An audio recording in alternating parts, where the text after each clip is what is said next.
Mic check, 1, 2. All right, hopefully we are working here. Okay. YouTube gets points over Rumble. This live stream looks to be running. Yep, we're good to go. All right, guys. So we are here today to talk about what you may have already seen some headlines in your news feeds about, and that is a little mini scandal in the independent news network of people. Essentially, what happened is we have something about a new initiative that was talked about by Robert Kennedy Jr. on the campaign trail when he was running for president, and then again when Trump nominated him in his current role to make America healthy again. Recently, a number of influencers posted eerily similar posts talking about changes to SNAP, which, for those of you who are not familiar, SNAP is a government service that helps people who've lost employment or people who are down and out, allows them to get food so they don't starve. It's a hugely important program, and but the idea from RFK is that if we're going to be giving money and free food to families, we shouldn't also be enabling them to poison themselves with sugary products. And long story short, in the past 48 hours, a number of influencers of significant size started posting things. The four that are focused on by most is this quad little view here from Clown World, Eric Doherty, Not Jerome Powell, and Ian Miles Chong. And I'll just read Clown Worlds to start here, and then we'll kind of dig into it here. The government wants to block soda purchases from Americans on SNAP, which is factually correct. Remember when NYC tried this and it completely backfired? President Trump proudly had a Diet Coke button in the Oval Office. None of this really flows quite coherently, but okay. And then this is ridiculous government overreach. Let people decide for themselves. First of all, like, this isn't news that Trump and RFK Jr. wanted to do this. So for Clown World, who's a professed MAGA account, conservative, this is not. It just doesn't track. Like, it's a weird kind of a thing for them to push. This is delivering on campaign promises. It's good for people who are poor to, get them on a more healthy track for their family, for their children, for themselves. So that it's just a bit odd and kind of counter to the Republican interests and campaign promises, particularly for an independent account or purportedly independent account. Eric Doherty then mimics a lot of these same points here, talking about blocking the purchases of soda, and then again, almost like in tandem or in the same order, remember when New York City Democrats did this? And then Trump has a Diet Coke button in his office. For those of you unfamiliar, apparently there's a button he can push to summon a Diet Coke. Fine. But again, he's appealing to MAGA folks for their love of Trump to kind of turn them against this evil SNAP thing. One other thing to point out here is that this thing that the New York City Democrats did, this is Bloomberg back sometime in the 2000s. He tried to ban or did ban getting sodas like from the tap, like at a 7-Eleven or movie theater. Back then you could get super mega gulps, like 40-ounce sodas, which is just kind of a symbol of what people should not be doing to their bodies. And it was seen as a very paternalistic thing, not allowing capitalism to run its course, not allowing people to decide for themselves whether they wanted to do something healthy or not. Comparing that to Snap, it's just not a apples to apples comparison. It was universally, not universally, but Bloomberg drew a lot of heat for that. It was seen as a big political failure, and I think he was not reelected after that.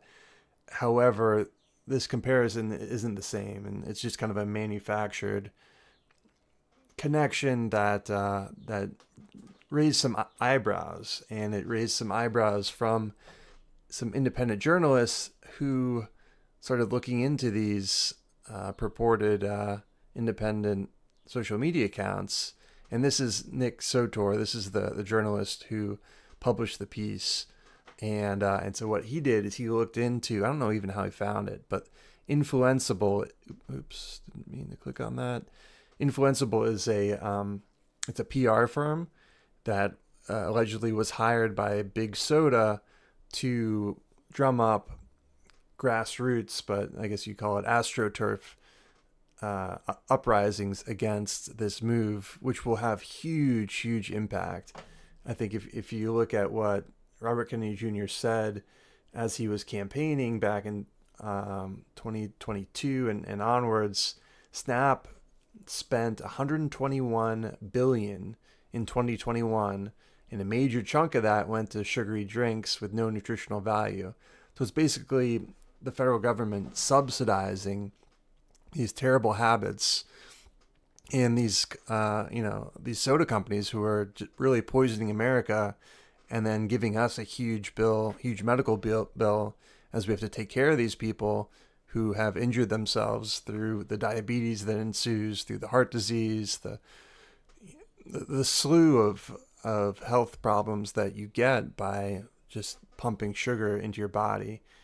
And anyway, so this is something that RFK Jr. highlighted for us. But yeah, so this Nick Sotor did an expose on this, and he's showing these similar tweets that have shockingly identical structure. And I don't know that I've seen his link to his article, or maybe this is just where everything of his lives. So we'll just walk through this here as we go. This was published 2 days ago, but most of us are seeing this as of this morning. So he says, these influencers were given a couple of templates to use by Influenceable, with one of those templates specifically telling them to mention Trump's Diet Coke habit, which makes sense because that's what we're seeing. I will note here, though, that this is all information that we're taking from him, taking his word for it. It's also possible that not all 4 of these accounts who are posting this got this from this PR company. They could be mimicking each other. That happens a lot on social media, where you'll see some content that you see getting traction, and then you kind of copy that. So not all of these people have necessarily been connected with this PR campaign through a direct connection with them. They could be copying, but at least 1 or 2 of them has. I think, who was it who apologized? Let me see if I can see this.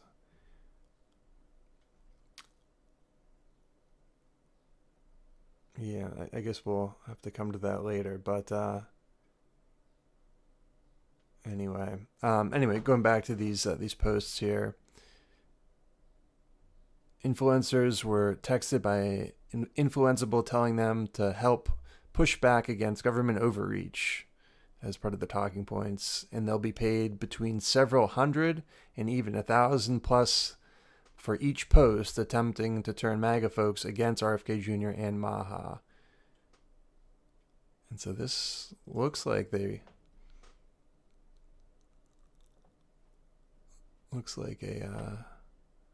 message perhaps captured and shared with Nick, but that's just speculation. The way Influenceable operates is simple. They develop comfy relationships with lobbying firms, Ambev and Cart Choice, which are presumably, yeah. So they're the lobbying arms of these soda companies and are funded handsomely by the corporations. They also develop relationships with influencers, and that's a major model that's been going on for the past 10 years, paying influencers, and they're these middlemen who kind of broker that influence. And it's kind of the new way of doing things. However, this is exactly the opposite of why independent media has been the choice of news in this new election cycle. And even before then, people are tired and they see the influence of corporations in advertising, in CNN and MSNBC and Fox, and in the major newspapers and all the outlets. So that's why people have turned away, because they don't like that that control that corporations have. And so this is kind of an unfortunate example of what can happen to influencers. I think, who's it, Clown World has over 3 million followers on Twitter, and these other guys have upwards of 500,000 each. And anyway, it's unfortunate to see, but what is heartening is the fact that these companies have been called out, and they are being called out, and hopefully they lose a lot of their followers by doing this, because this is exactly the opposite of what we need. And I think this will be kind of an example of what not to do in the future. So he cites that there's a number of templates referencing a war on soda. This is one that I've seen on, what was this account? Not Jerome Powell, I think maybe he posted it. But anyway, these guys are all losing a lot of credibility here. Oh, this might be the one. Yeah, this Li Fang article is one you guys should check out. But yeah, that's basically the gist of it. It's unfortunate that we're seeing it, but it is backfiring on them. It is, if anything, just the Barbara Streisand effect is in effect here, and it'll draw more negative attention to these companies, and it'll be a warning for influencers in the future that if you take money and sell your credibility, you're going to end up hurting yourself. It was a strange thing for a MAGA affiliated account to be, kind of attacking him on that for something that he said he was going to do and he promised he would do. It really makes him look good, makes RFK Jr. look good, and it makes all these guys look bad. Hopefully this sends a message and we see less of it. But in any event, it's nice to see it moving forward. I think there's a number of states that are also similarly putting things like this. I don't know if it was 9 or 19, but there are a number of states who are currently making it part of their state funding to also restrict their community aiding programs from giving people access to money that can be used to purchase things that are ultimately bad for them. So that's all I got. Thanks for tuning in here. We will continue to share with you interesting stories that we think you should be aware of. If you're interested, we're also running something over on Rumble where we're building a tool using AI, which is meant to help track ratings of politicians and legislations. So for instance, if you are interested in public health, it'll be an app and it'll also be a website, but you can create an account and be asked to be informed when congressmen, senators, or local politicians are proposing legislation that affect public health or any number of issues that you might be interested in. The idea for that is, by being more aware of these inflection points, these decision points, you can then apply pressure to the appropriate parties to make sure that your interests are being supported and that you're able to make an impact at a time when impact can alter a vote and can kind of change the reality for you and the ones you care about. So something to think about. Again, same name over on Rumble, but we do appreciate the support here at YouTube and are impressed with their streaming capabilities, which again was a little problematic over at Rumble. So points for YouTube on that one. All right, guys, thanks for tuning in, and we will keep it going over here. See ya.